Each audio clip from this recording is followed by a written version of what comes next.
Is there an actual age where the cougarness starts? You tell us. Hi, Nick at night. My boyfriend wants to make a sex tape. I've never actually made a sex tape. That shocks me. It's really hard for me to date. I'm pretty much celibate now. Like strippers who are ovulating get bigger tips. Tonight on Nick Cannon at Night, you know her as an actress, model, and one of the iconic faces of Baywatch. She's still turning heads and breaking barriers, Donna D'Errico. A leading expert in love, sex, and relationships, Dr. Laura Berman. Welcome to Nick Cannon at Night, where we talk about love, sex, and relationships with the experts and our personal friends. Obviously, you know, we try to break the ice here, so everybody got a drink. Y'all it's time for our nightcap. We gonna see if true or false, if it's the truth or if it's cap. Let's see what the nightcap is tonight. You can get addicted to someone's pheromones like a drug. Yes. True or cap? True? True. I'm gonna go with true. I'm gonna say cap. I think that's a strong word, addicted. Because You said cap? Because of the addicted thing. Yeah, You can me get too, really same. stuck on it. It says true. Pheromones can influence attraction and even obsession. Wow. So Doc, break it down. Well, pheromones, we have this nerve that they didn't discover until they dissected a whale brain because it was so big, and then they realized humans have it too. It's at the very base of the brain. It's called nerve 0, and it bypasses the thinking brain and goes right to the olfactory nerves, the olfactory centers of the brain. So it's beyond thought, and we smell them often unconsciously. So, it has copulins in it. So when a woman is ovulating, like strippers who are ovulating get bigger tips than strippers who aren't ovulating. That sounds hot to me. Ovulation is attractive. Yes, we know. We know. It is definitely attractive to me. So let's just jump right into it. Let's see who we can help. Let's check out our first at-nighter. Hey Nick, this is Jada from Atlanta. My social media is auntie_mama with 2 A's. And I'm curious, what are your non-negotiables in a relationship? And have you ever settled on those non-negotiables and ended up regretting it? Because I feel like we've all been in a situation where we might have accepted some type of behavior or flaw or something and ended up being like, damn, I definitely shouldn't have did that. So I'm curious, have you had that experience for yourself? I would love to hear your perspective. And if so, you could give a little background for the people. Oh, okay, Auntie Mama. First of all, I appreciate you asking your question in the bathroom. I don't have any non-negotiables. You know? Because again, one, I don't judge. And I'm an open person. So I like to get to know individuals as they are. If I start doing prerequisites and all that stuff, I feel like I'm gonna do a disservice to anything. Because one, I'm not going into any connection with intention. I'm going to whatever can happen, can happen. But because I don't know if we're gonna end up being lovers, I don't know if we're gonna end up being friends, or business partners. So I wanna get to know people. I wanna set the standard and meet people where they at. So in that sense, you're gonna get me, the authentic person, so therefore I would wanna get you. So anytime, I don't like that dating and this is my representative and then you find out they're a completely different individual later on. So I wanna accept you for all that you are and I'm not gonna judge you. That's me. But you're not gonna be in a relationship necessarily. Because I'm not looking for that. No, but you said some you would be in some sort of relationship with, Right. and some you might end up just being friends with. So there are some But there's no parameters. But it's not like prerequisites. It's not like, oh, you got it. It's almost like, look, I just want to get to know somebody. And if there's chemistry there, if we hit it off, oh, dope. Then I like to be pleasantly surprised. I don't like to be disappointed. You want to have low expectations and see where it goes. But what she's talking about is that she is she's letting her standards go. She wants to be treated a certain way in love. That doesn't mean that every guy is going to be the one that she forms a love relationship with, but she wants to be treated a certain way.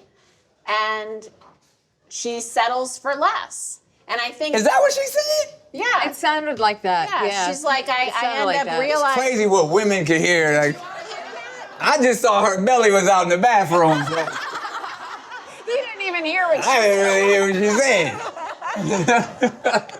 But no, to me, I thought specifically because she said, "What are my non-negotiables?" She wants to get with you. No, she doesn't. She does.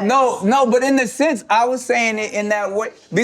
She says she lives in Atlanta and she's probably out there dating, and she's like, "Yo, you have to have certain so-called standards when you're casually dating." No, you're looking for love. Yeah, I mean, I think so. Listen, the thing is, like you said, everybody puts their best face forward, Right. and you're presenting your absolute best self on first dates.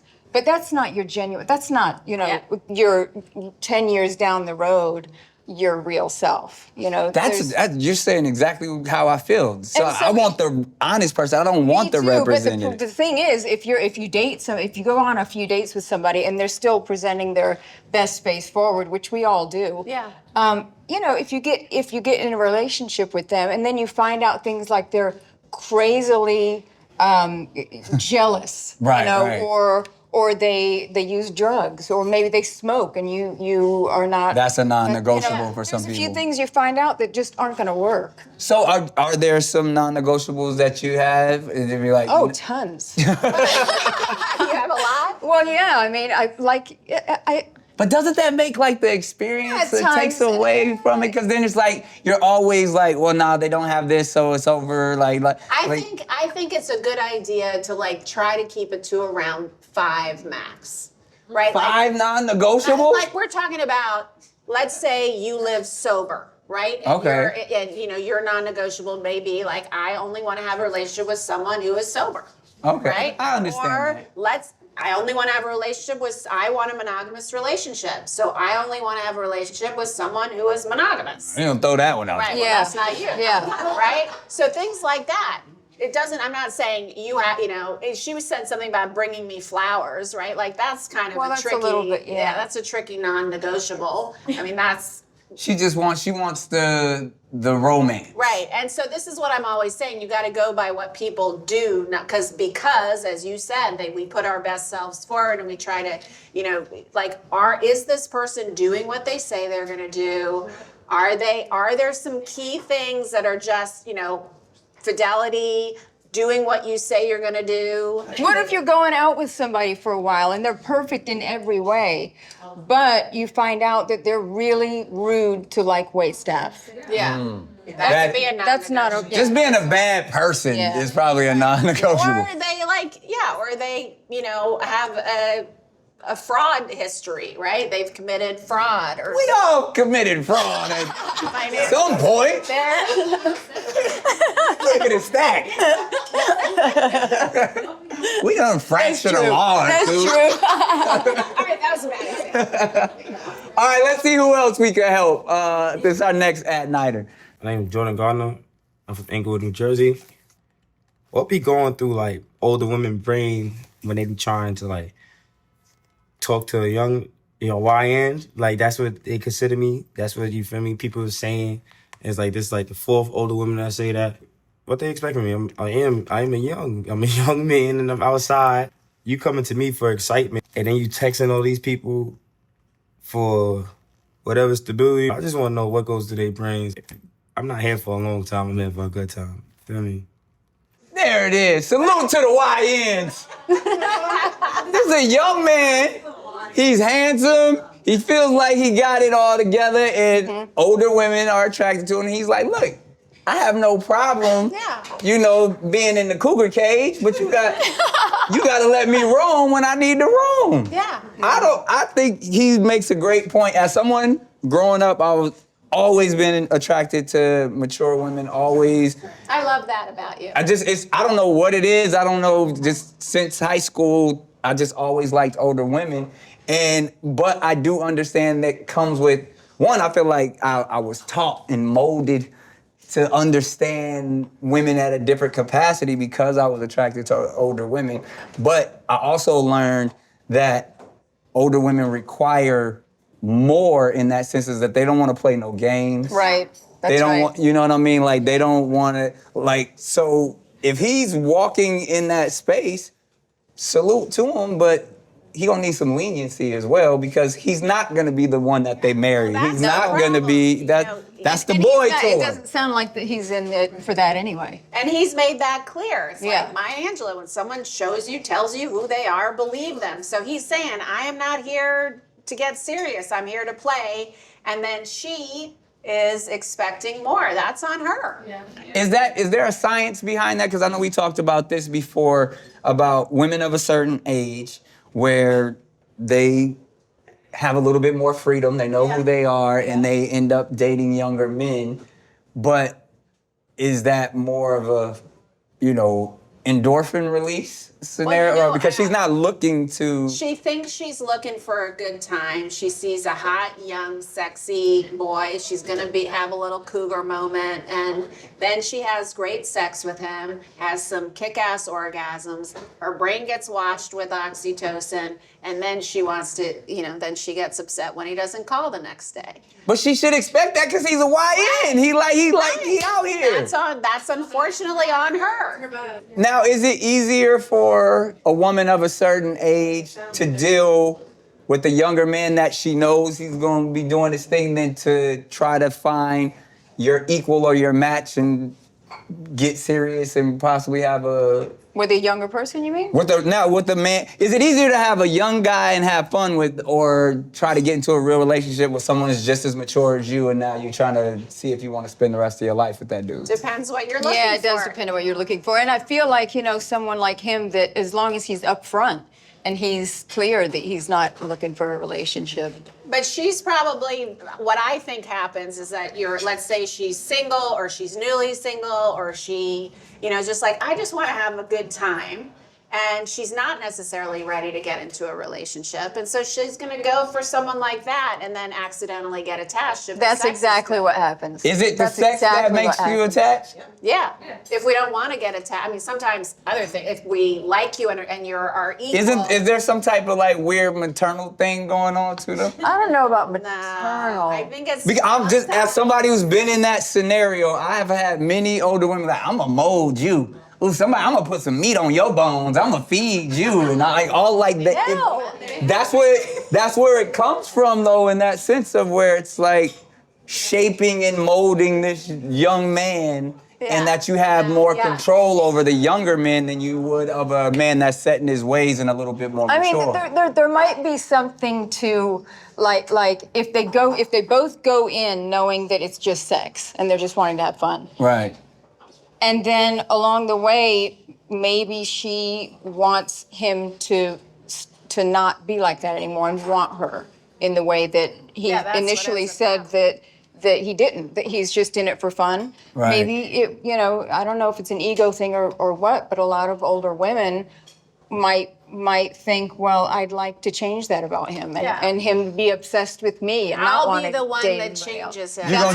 You're gonna change the young boy. Yeah. No, all men we think that about. You're gonna have to change his diapers. There's a lot of women who like a fixer-upper. Yeah. And we think this will prove that I'm lovable. If I can get this Very, guy very to love much. me, then I can finally believe I'm loved. Yeah. See, but can I at least say this and it to be true that older women, more mature women should be wise enough to know Yeah. You would that- think so. We would Yeah. hope. that you can't change a person. That You don't- would think. Yeah.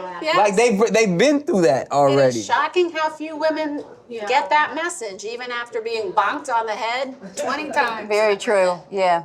It's true. Yeah. So I don't know if is there an actual age where the cougarness starts? You tell us.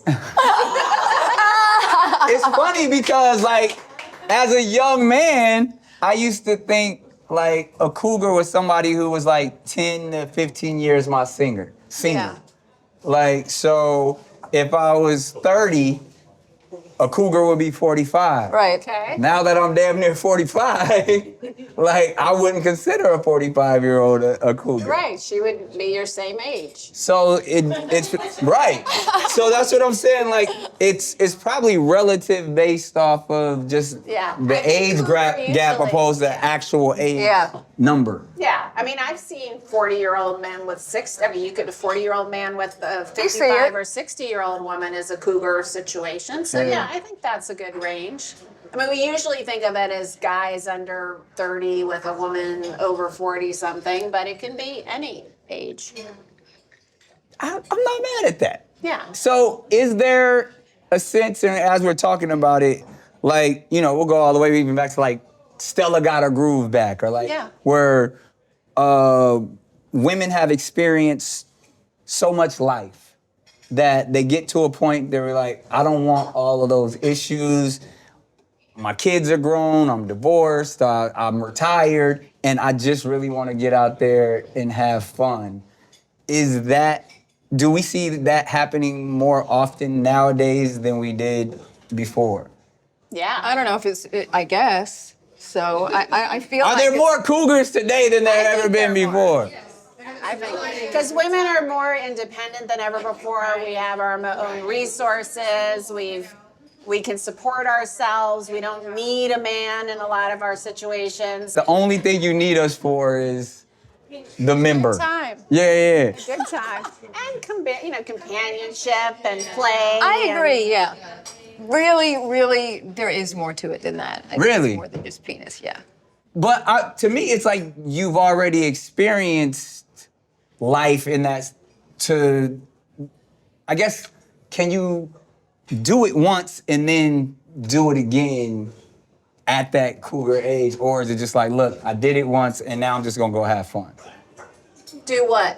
Life, marriage, relationships, It being depends. optimistic. I think I meet a lot of women who keep, who really, they have serial monogamous relationships. That's what they want. Even in their 40s and 50s. And Yeah, they want companionship. They want their person. They want someone to travel with and to share life with. And to, Traveling's a lot more. And I mean, I guess I'm cougar age. no. I think so.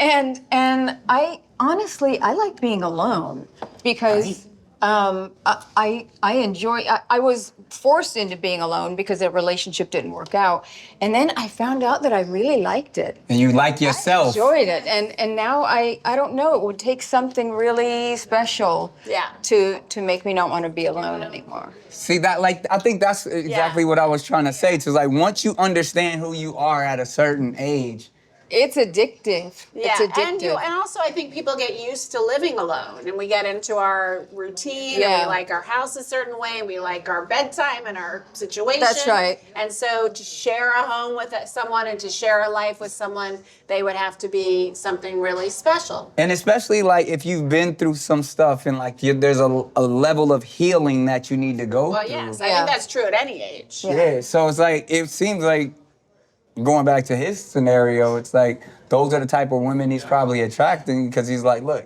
I've been through life already. You look like a good time. Yeah. And I guess at some point, then it shifts back into that state. Stigmatizes them. I knew you was gonna say it. You love that. I love that word. All right, let's see who else we can help out. This time it's a written at-nighter, and hopefully it has nothing to do with being dick. Jessica says, my partner wants to introduce choking in bed, but I'm scared. Is it actually safe or just a TikTok trend? Oh my gone gosh. too far? They choking people on TikTok? Oh yeah, they are. On TikTok? They talk about it on TikTok, and it's a big thing in porn, choking. Do you mean they're doing it or just talking about Doing it on it. TikTok? Oh, I don't know if they're doing it on TikTok. They're doing it on porn. I'm a big choker. You are? But it's like, you gotta know how to choke. Like, if you like doing this, that ain't it.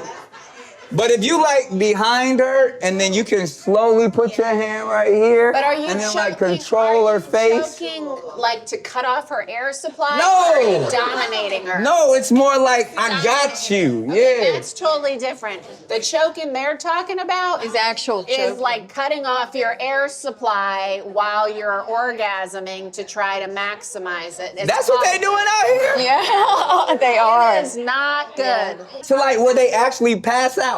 No, well, you're No, like you get on the edge That's why it's of dangerous. yeah, where you Because get you're you take them supposed to just get- to the yes. edge It's of passing called out. asphyxophilia. Yeah. And it's become a big thing. Asphyxophilia. People die from it. Yeah, It's they really do dangerous. because they take it too far. Yeah. Really? Yeah. So that's not what I was talking about doing. No. I was just talking about just getting a nice, good grip. Dominating her. Yeah, and like, you know, I definitely have never. You're not cutting off her air What supply. it's called? Asphyxophilia? Asphyxophilia. Yeah. Yeah. Yeah. I mean, if it's called that if you really have a fetish for that. But what's happened is, so several things have happened because people are watching. All right. Too Want much me to tell porn. you what happened? During the pandemic, Pornhub went free. And people were stuck at home and they started watching way too much porn. And what happens when you watch porn, two things happen. One, the dopamine addiction centers in your brain start firing. What happens when you do coke, right? Your dopamine centers fire. And then you get immune to it. You need more coke. You need more coke. You need more and more and more. You can't just watch more teacher-student having sex, right? Once you get used That's to that. one of my favorites. Once you get, I know, because you like those. Once you get used to that, your dopamine centers are asking for more, so you got to up the ante. You got to up the get ante. wilder And then you and get freakier. wilder, freakier, and now you're getting to the choking. And so that is why. Now, the other thing that happens with watching too much porn, and this is especially important for younger guys to know who are still in their sexual development, but it can happen to older guys too, is your brain is processing what you're seeing as a two-dimensional object, not a three-dimensional person. Right. And what we are now seeing is men not able to get it up with a three-dimensional woman because they have accidentally trained their brains and neural pathways. Like they just turned on by anime. Yes, or that's why they got to watch porn while they're having sex. Because that's the only way they can get an erection. Oh, wow. Wow, that's really. So you gotta be careful with porn, people. And I never used to say this. I was about to before. say, because you're pro porn. I've always been pro porn until the pandemic. And now porn has gotten a little crazy, and the choking thing has been part of that. And there's a whole generation of people who were sitting home watching nothing but porn who are now into choking and don't understand. So it is dangerous. You gotta be careful. Not the choking you do. Yeah, mine. but I need to come up with a different name for mine. Like gripping. I like the gripping. Gripping. I'm a gripper. I'm not trying to like strangle anybody. Or cut off anyone's air supply. All right, so speaking of being wild, everybody is not as open as all of us, but they still have issues and they need some help with it. So we allow them to disguise their voice and not show their face. It's our anonymous question. Hi, Nick at Night. My boyfriend wants to make a sex tape, and I trust him. I want to know, like, the safest way to go about doing it so nothing gets out and it stays private between us. What do you recommend I do?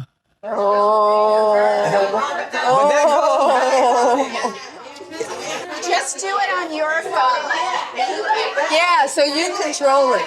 Yeah. Do it on your phone that you have full control, yeah. But even Steve, what's the Elon Musk and all that, Mark Zuckerberg, they got access to all your shit. So it's like, That's kind of true. That is like when you think about most of the time when stuff is leaked, it's not revenge porn or people leaking. It's like somebody's tapped into your thing, and that's what. Yeah.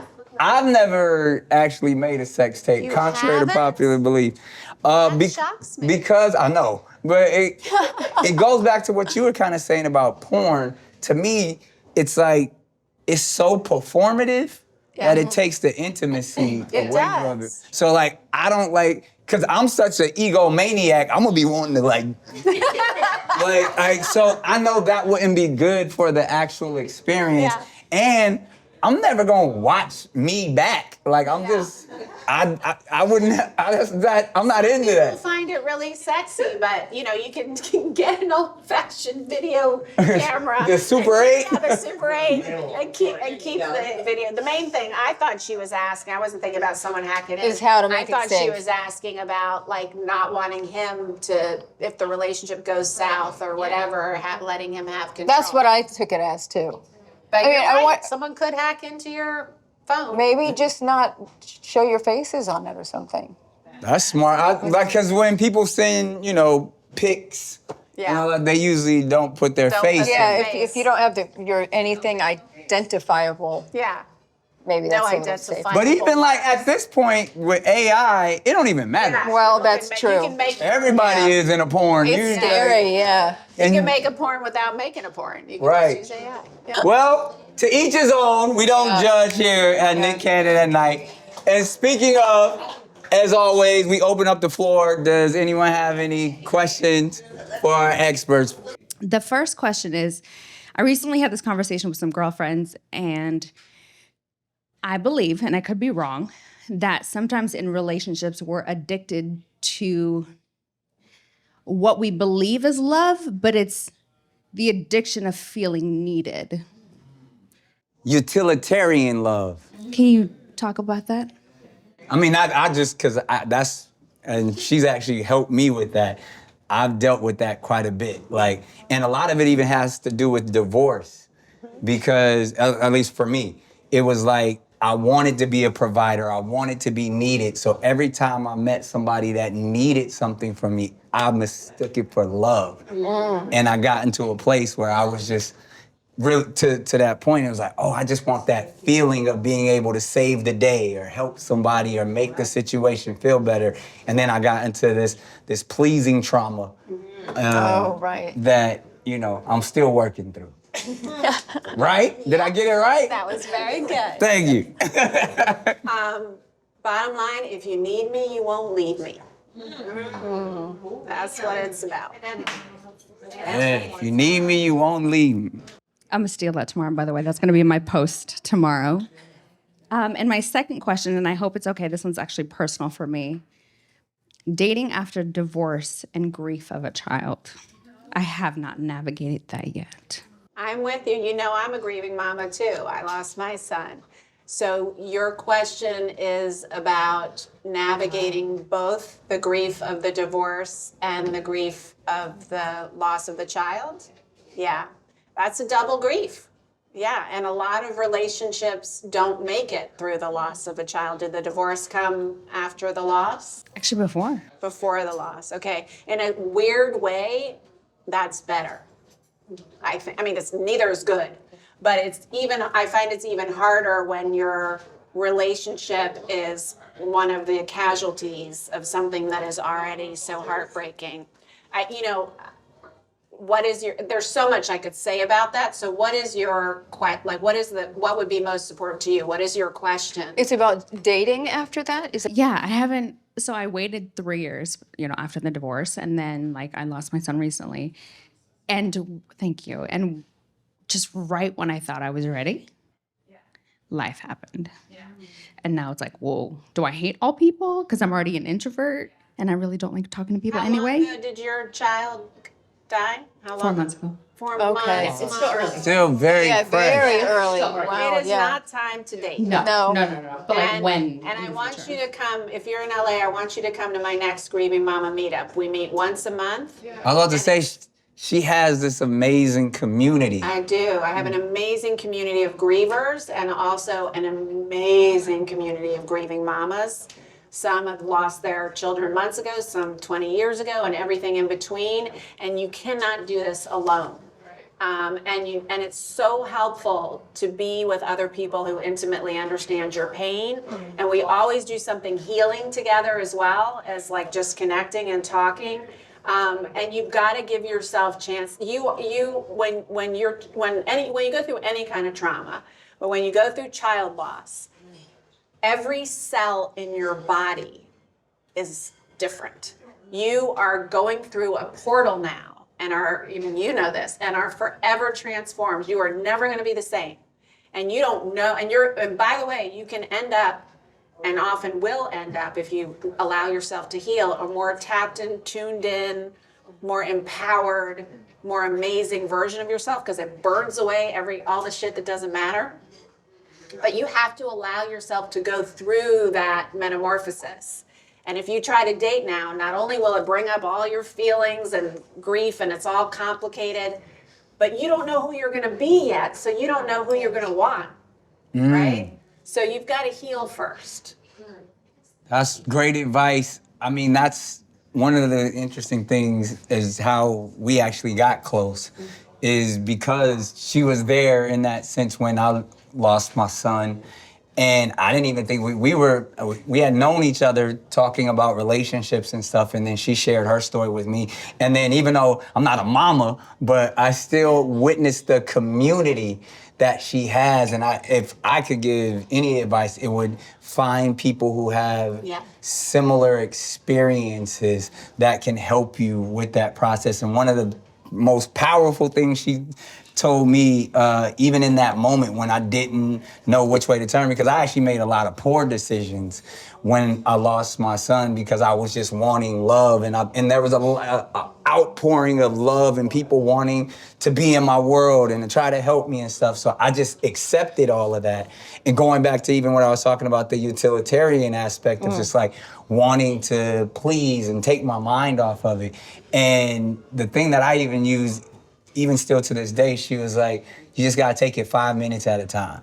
Oh. Just like life, great. because especially when it comes to grieving, because you could be having the most amazing day in the world and one thing can trigger, and it's just like, oh, I need my community. I need a word of wisdom. I need a scripture or something. So if you know that long as I can take it 5 minutes at a time, I won't make any brash decisions. I won't jump into anything and just be too emotional in that sense to just making sure that, oh, I need this admiration. So that's what I learned from Dr. Berman, but she has a great community, and I would definitely tap in. We're online too. You can go to the Grief Healing Collective. Thank you for being so open and sharing. That was super powerful.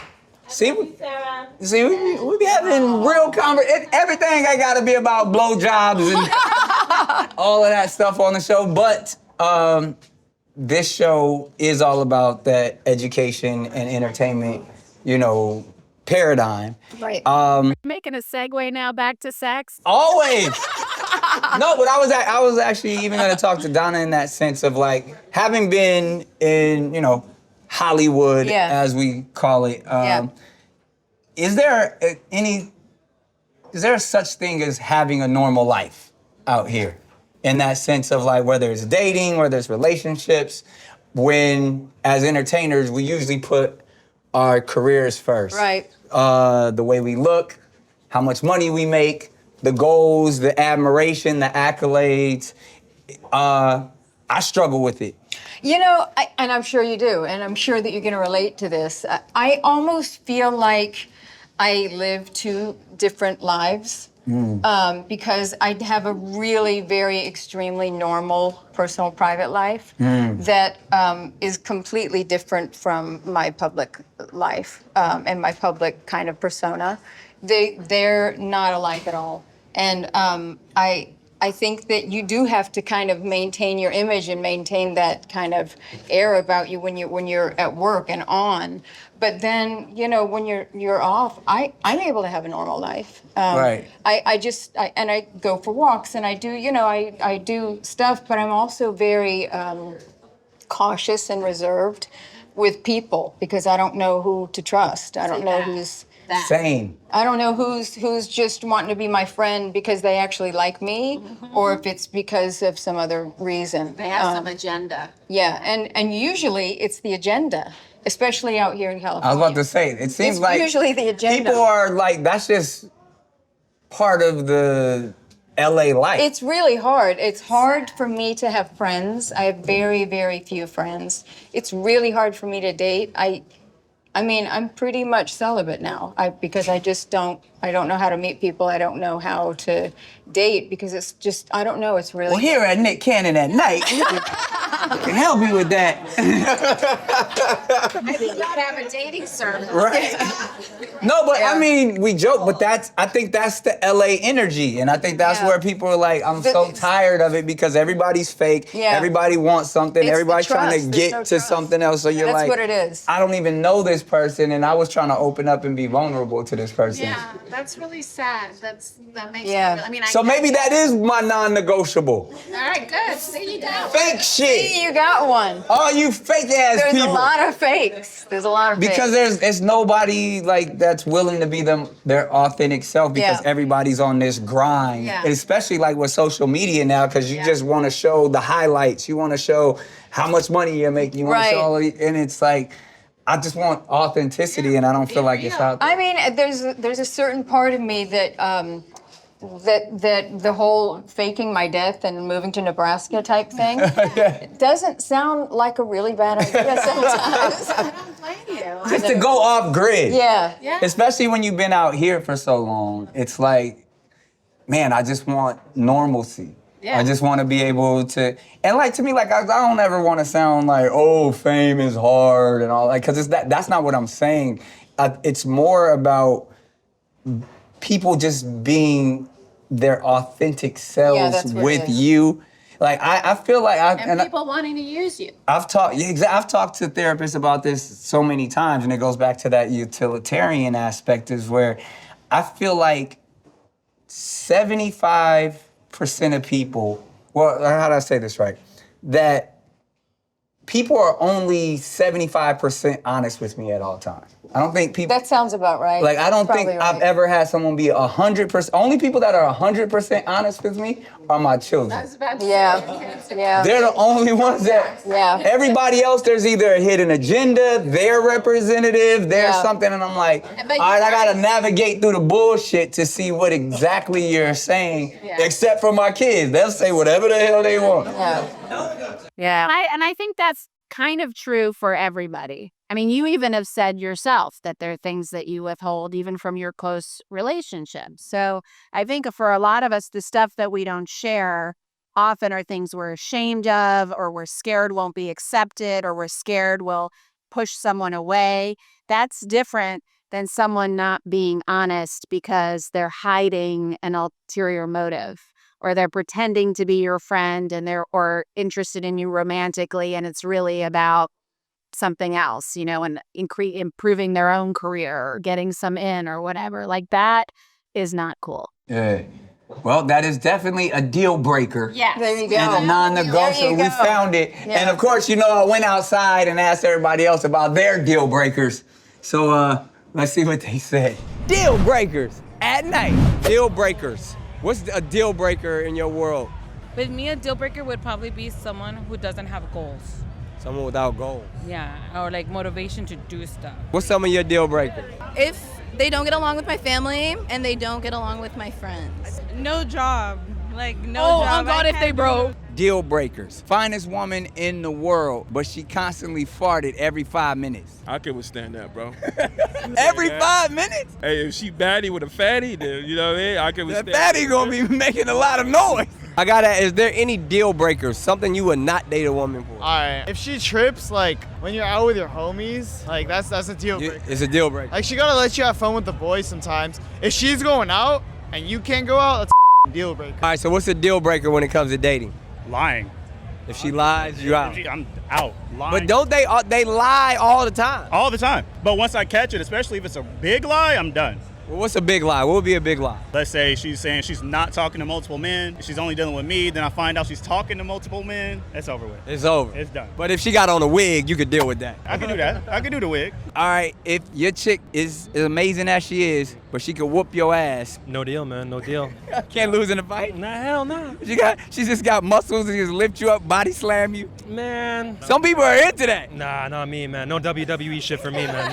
No. If there was a man out there that was everything you want, he was rich, he was handsome, but he had 11 toes. I wouldn't mind. Just put keep your socks on. It's just your feet. I don't really gotta look at them. Right. Like I don't really have to look. But he like his 11 toe. Like he always showing it off. He got a ring on it. Embrace it. And just embrace Gotta it. love it. Just gotta love him for who he is. What were some deal breakers when looking for the one? I would say trust your partner. Yeah, that trust, and also like the exes, like going to school with each other, you would see the exes on the playground, you know what I mean? Right, back. So it's just like, they'd be like still trying to get at them, but like that was kind of like a deal breaker for me. But I told her like it's time to lock in. It's me or them. And we locked in, twin on me. Yeah. She chose them. Now was your ex a guy or a girl? Guy. Oh, so he lost.